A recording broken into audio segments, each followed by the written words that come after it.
اور یہ تو میرے حضور آئے جنہوں نے آ کے بتایا کہ بیٹی عزت کی جگہ پر ہے۔ آپ نے یہ حدیث بارہا سنی ہوگی، علماء کرام سے بارہا سنی ہوگی، لیکن ذرا اس کو اس پہلو میں دیکھو۔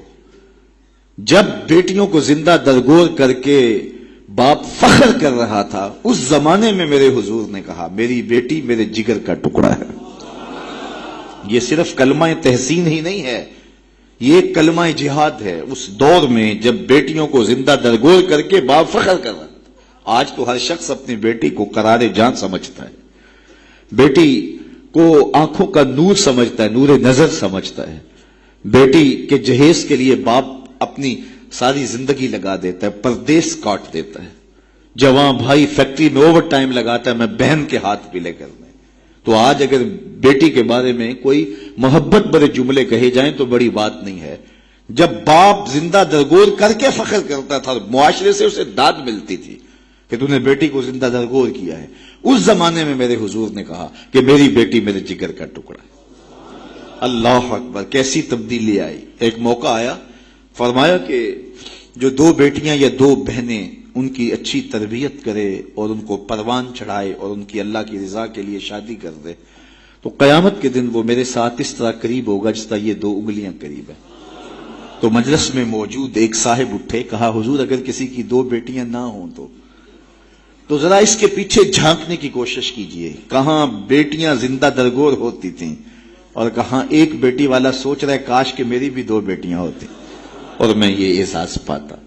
تو یہ معاشرے کو ایک رنگ دیا، معاشرے کو ایک آہنگ دیا، خدا شناسی بھی دی، خود شناسی بھی دی۔ انسانی حقوق جو پامال ہو رہے تھے ان کو بحال بھی کیا۔ انسان اپنی عزت برباد کر رہا تھا، اجرام فلکی اور مظاہر فطرت کے سامنے ان کے چرنوں میں جھک کر کے اس کو اس کی خودی کا سبق دیا کہ تو کون ہے اور کہاں کھڑا ہے۔ ایک شخص ایمان لانے کے بعد حضور کی خدمت میں حاضر ہوا اور کرتا ہے جاہلیت کے زمانے کی دو باتیں ہیں، ایک یاد آتی ہے تو ہنسی نہیں رکتی اور ایک بات یاد آتی ہے تو آنسو نہیں تھمتے۔ کہا وہ کون سی دو باتیں ہیں؟ کہا وہ بات جو یاد آئے تو ہنسی نہیں رکتی وہ یہ ہے کہ میں ایک لمبے سفر پہ گامزن تھا، میں نے سفری معبود پتھر کا بنا ہوا ایک بت بھی اپنے سامان میں باندھ لیا کہ راستے میں پوجا پاٹ بھی چلتی رہے گی، لیکن جب سامان اٹھایا تو سامان بہت بوجھل تھا۔ میں نے سوچا کہ یہ تو میں اپنے ہی معبود کے بوجھ تلے دب کے رہ جاؤں گا، تو میں نے اس کو نکال دیا اور آٹا یا ستو گوندھ کر کے میں نے ایک چھوٹا سا معبود تیار کیا اور اس کو دھوپ میں رکھ کے خشک بھی کر لیا کہ مزید ہلکا پھلکا ہو جائے، اور اس کو اپنے سامان میں اپنے ساتھ رکھ لیا۔ پوجا پاٹ بھی چلتی رہی۔ خیر جو میرا اندازہ سفر تھا تو شاید سفر بھی میں نے اس کے مطابق لیا تھا، لیکن سفر کوئی 2-4 دن اوپر چلا گیا تو شاید سفر ختم ہو گیا۔ ایک آدھ دن تو میں نے بھوک کاٹی، لیکن جب انتڑیوں میں بل پڑنے لگے اور مجھ سے گوارا نہ ہوا تو میں نے تھیلے سے اپنے اس معبود کو نکالا جو آٹے کا بنا ہوا تھا، اس کو پتھر پہ رکھ کے کوٹا، پھر اس میں پانی ڈالا، پھر اس کو گوندا، پھر روٹی پکائی اور پھر کہا میرے معبود اب کام نہیں آئے گا تو کب آئے گا؟ اب تو میری انتڑیوں میں بل پڑ رہے ہیں۔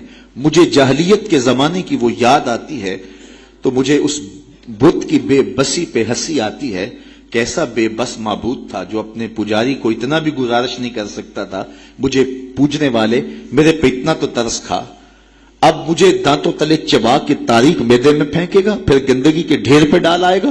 آخر میں تیرا معبود رہا ہوں، میرے پر یہ قیامت تو نہ توڑ۔ تو ایک تو وہ یاد آتی ہے بات تو میری ہنسی نہیں رکتی، اور جو دوسری بات مجھے یاد آتی ہے تو میرے آنسو نہیں تھمتے، اور وہ یہ ہے کہ میری بیوی امید سے تھی اور میں لمبے سفر پہ گیا، کئی سالوں کے بعد واپس پلٹا تو میرے آنگن میں بیٹی کھیل رہی تھی۔ میری بیوی نے اس ڈر سے کہ کہیں بیٹی کو دیکھ کر کے زندہ درگور نہ کر دے، اس کے توتلے لہجے میں میرے لیے محبت ڈال دی تھی، اور وہ مجھے یا آباتا ہو کہہ کے مخاطبہ کرتی ہے اور میری ٹانگوں سے چمٹ جاتی۔ میں صفاق تھا اندر سے اور مجھے بڑا غصہ آیا۔ میں نے اپنی بیوی کو گھورا کہ ایک تو نے سانپ کو جنم دیا ہے اور دوسرا نخرے کر دی، اس کو باتیں سکھائی ہیں، اور موقع کی طاق میں رہا۔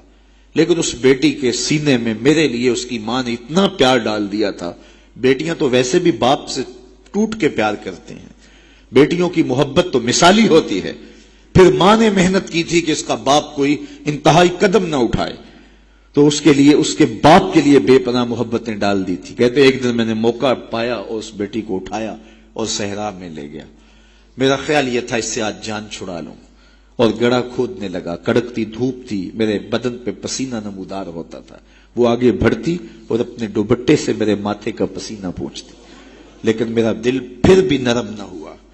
خیر جب میں نے گڑھا کھود لیا تو باہر نکلا تو میری بیٹی نے سکھ کا سانس لیا کہ میرے باپ کی مشقت ختم ہوئی, لیکن وہ نہیں جانتی تھی کہ اگلی مشقت کس کی شروع ہونے والی ہے. میں باہر نکلا, اس کو زور سے اس گڑھے میں دھکا دے کے اوپر سے مٹی انڈھیلنے لگا. وہ ننھے ننھے ہاتھ جوڑتی رہی, چیختی رہی اور مجھ سے گزارشیں کرتی رہی کہ یہ کیا کر رہے ہو, لیکن میں اوپر مٹی انڈھیلتا رہا اور اس کی چیخیں اس ریت تلے دب گئی. آج جب اسلام لایا ہوں تو اس کی چیخیں مجھے سونے نہیں دیتی. عرب کے ریگزاروں میں دبی ہوئی معصوم بچیوں کے سسکتے آنسو اور اس کی روتی آنکھیں کس کو پکار رہی تھی.